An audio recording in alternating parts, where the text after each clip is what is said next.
नमस्कार सगळ्यांना, सारिकाच एज्युकेशनल वर्ल्डमध्ये सगळ्यांचं स्वागत आहे। आज आपण इयत्ता 8वीतील इतिहासातील प्रकरण 4 1857चा स्वातंत्र्य लढा या प्रकरणातील लढा अयशस्वी होण्याची कारणे या घटकामधील पुढच्या कारणांचा अभ्यास करणार आहोत। म्हणजे लढा अयशस्वी होण्यामागचं पहिलं कारण आपण बघितलं की हा लढा पूर्ण भारतभर पसरलेला नव्हता। या लढ्यामध्ये राजकीय पातळीवर, राष्ट्रीय पातळीवर कोणत्याही प्रकारचं नेतृत्व करण्यात आलेलं नव्हतं। स्थानिक पातळीवरील काम नेतृत्व त्यांना लाभलेलं होतं। त्यानंतर सर्वच राजे रजवाडे, त्यानंतर संस्थानिक यांनी या लढ्यामध्ये सहभाग दाखवलेला नव्हता। काही राजे रजवाडे हे इंग्रजांशी प्रामाणिक होते। या सर्व कारणांमुळे इंग्रजांना यश प्राप्त झालेलं होतं आणि भारतीयांना अपयश आलं होतं।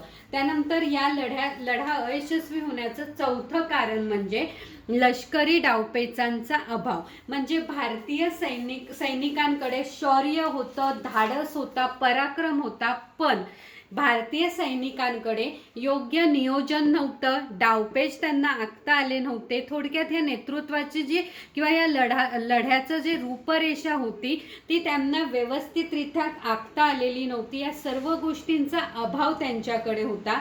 त्याचप्रमाणे इंग्रजांचा जर विचार केला तर इंग्रजांकडे अत्याधुनिक शस्त्रांचा साठा उपलब्ध होता।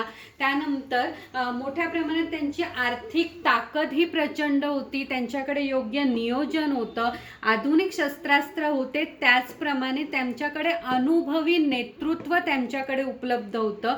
या सर्व कारणांमुळे इंग्रजांच्या सैन्यापुढे भारतीय सैनिक किंवा सर्वसामान्य जनता यांचा टिकाव लागला नाही। आणि आणखीन एक महत्त्वाचं कारण म्हणजे दिल्ली जिंकल्यानंतर भारतीय सैनिकांचा उत्साह, आत्मविश्वास कुठेतरी कमी पडला होता।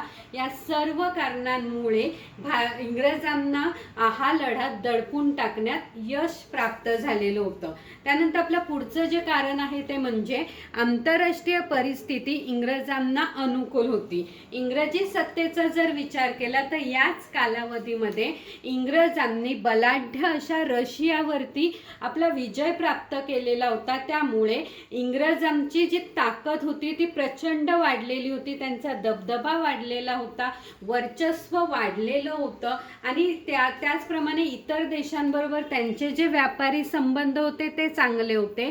थोडक्यात इंग्रजी सत्तेचा जर विचार केला तर इंग्रजी सत्तेमध्ये म्हणजे इंग्रजांकडे दळणवळण प्रचंड प्रमाणात उपलब्ध होतं, त्यांची आरमारी ताकद प्रचंड होती, त्यांच्याकडे मोठ्या प्रमाणात सैन्य उपलब्ध होतं, अनुभव होता, त्यानंतर आर्थिक नियोजन होतं, आर्थिक ताकद प्रचंड होती। या उलट परिस्थिती भारतीयांची होती।